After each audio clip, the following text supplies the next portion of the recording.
So I have two methods of doing my puff. Right now my hair is freshly washed, there's nothing in it. I like to section off my hair when I am washing it. I always make sure I section off my hair as I'm washing it and everything. You guys always ask me about hair growth and things like that, so I'm gonna also do little tips in the video of like how I grew my hair. Because this was a picture of what I looked like before. This was in August 2016 that I cut my hair, and this is my hair right now. It's pretty long, but my hair is very full, so my puffs are always very full. However, I'm going to show you how you can kind of build it up and make it look a lot bigger than it is. You guys just ignore my highlight. It's being so disrespectful. If you want to do the no heat method, you're going to just let your hair air dry for a couple of days, and the ends are going to be poofy like this. If the ends aren't poofy like this, if you can actually braid it all the way to the bottom or to the end, then you can do that. But I like my ends being poofy like this because when you braid it all the way to the bottom, it stretches out a lot more. But when you braid it to just halfway, it has that poofiness to it that makes a puff. So that's kind of like what I try to do. For the purpose of this tutorial, I am going to show you also the heat method. I don't use heat on my hair a lot. Actually, I haven't used heat on my hair for almost a year, if not even more. I'm just going to use warm heat, my blow dryer, and go section by section just until it kind of dries a little bit before I do my puff. So let me moisturize each strand or each section first before I blow dry my hair. So I'm going to use the Curls to Go Mist Me Over Curl Hydrator. My friend was always telling me, like, you need to listen to your hair, and if your hair likes a product, your hair likes a product. My hair loves this stuff, like this Jane Carter solution, Curls to Go Mist Me Over. Don't just go buying products because the next beauty guru told you to. Even we might have similar hair textures and we might not even need the same product, but this really works for my hair. So I'm going to mist this over my hair first, and then after that I'm going to seal it. And I use an oil treatment. This is the Hair Yum hair oil.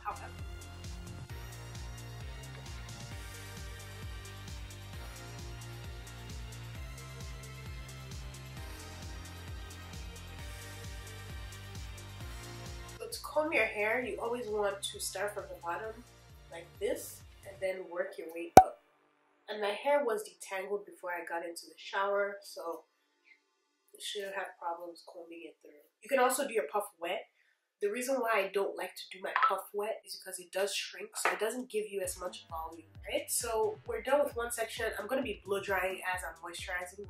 This is the blow dryer I'm going to be using, and it actually comes with a comb. So this is very useful for natural hair. It is not a wide tooth comb, so you have to be very careful with it because you don't want it to break off your hair. There's actually a warm setting on the blow dryer right here. It says warm, so I'm going to use the warm setting, not even the hot setting, because I don't want to use too much heat on my hair.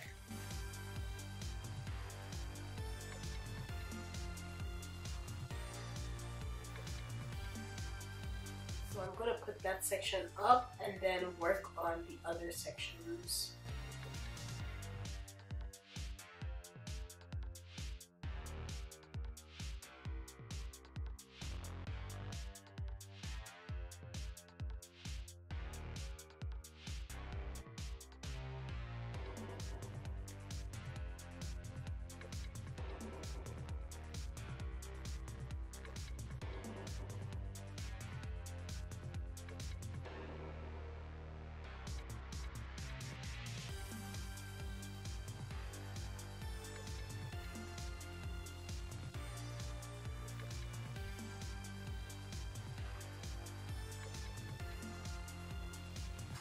Now what I'm going to do is just comb all my hair all around.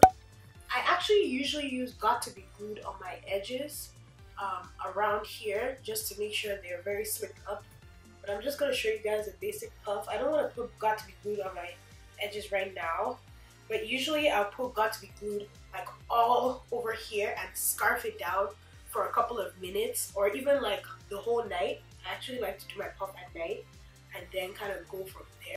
Secret weapon is having a piece of yarn and the more you use this piece of yarn, the less it snags.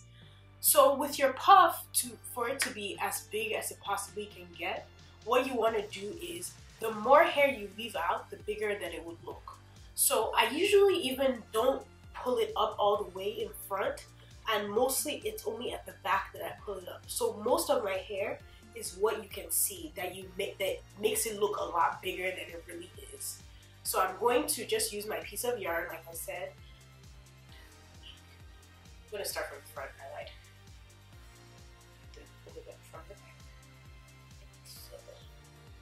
So the back is pulled up, do you see? So the sides also need to be pulled up, because see, this is how my puff looks right now. I use the yarn to kind of pull it up. The reason why I use Got to Be Glued is because sometimes your hair does get fuzzy. You can also use Eco Styler Gel if you please. But this is kind of how my hair looks right now. So what I like to do is kind of shape it. And that's the beauty of natural hair. That's really why I love natural hair. The fact that you can like really shape it into any shape that you would like. So I like to kind of pick it out. My pick. To also even make it look a lot bigger than it is. Just gonna pick it out. And just use my fingers kind of like shape it to see it. So this is my finished puff. So don't do your puff too tight and kind of switch the positions of your puff. But I don't. I'm just telling you guys what you should be doing. Don't copy me, but definitely wear your puff when you need to. As I said, I'm going back to my protective style of just straight back braids so that I can kind of keep my hair healthy. I had a puff tutorial on my channel already, but I had to do this updated one because there's so many other people that subscribe to me now. So yeah, you know, I hope you enjoyed.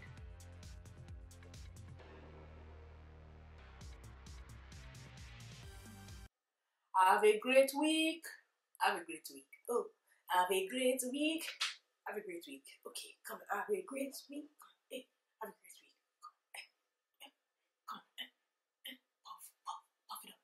Puff it up. Puff it up. Puff it up. Highly. I highly suggest. Everything is dropping. Dropping, dropping, dropping. Dropping low, girl. Dropping low, girl. Hey. Something. What's wrong with me today? I don't understand. Yeah, wait. So good.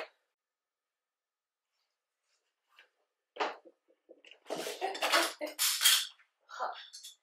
My black radiance highlight must not drop and fall. Okay, let me just get on with my day. Very good.